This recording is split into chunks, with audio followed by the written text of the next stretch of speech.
Matapos maka-historic gold sa 31st Abu Dhabi International Chess Festival, sasabak naman ang kaisa-isang Pinoy Woman Chess Grandmaster na si Janelle May Frayna sa 46th World Chess Olympiad sa Setyembre. Kilalanin siya kasama ni Martin Javier na parating in the game. Sa loob ng 11 taon, siya ang numero 1 sa listahan ng Philippine Women's Chess Players. Ayon sa FIDE rating list, na siyang opisyal na governing body para sa sport na chess sa buong mundo.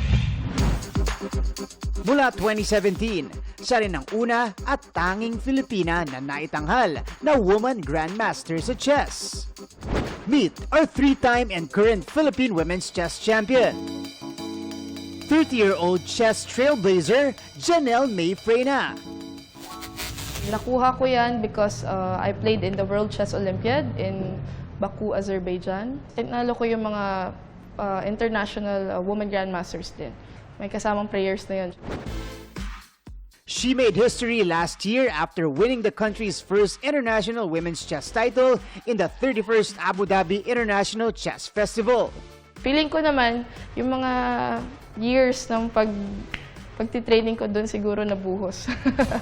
Sa murang edad na 11, maagang nakamate ang Bicolanang si Janelle, opening doors for her chess journey.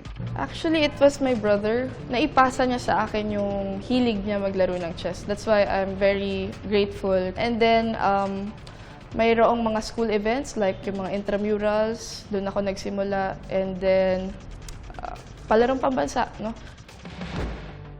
Sa 2021 Southeast Asian Games, wagi si Janelle ng double bronze para sa women's rapid chess at women's individual blitz.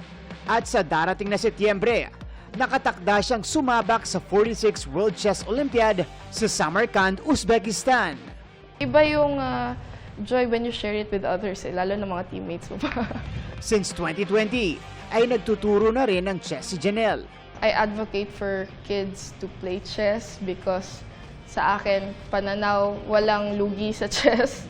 Because if you start learning chess at an early age, the chances of you for becoming really a better player ay napakataas.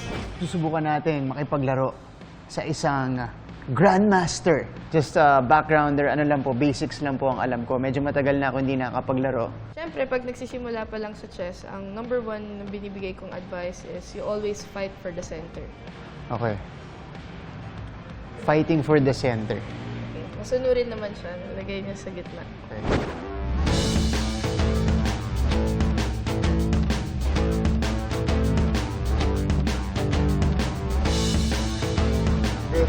Check.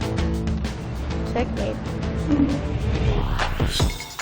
Nakilala natin ang only female grandmaster sa chess ng Pilipinas at nakalaro pa natin siya sa isang chess game. There you have it. This has been Martin Javier. Janelle May Frayna. Keeping you in the game.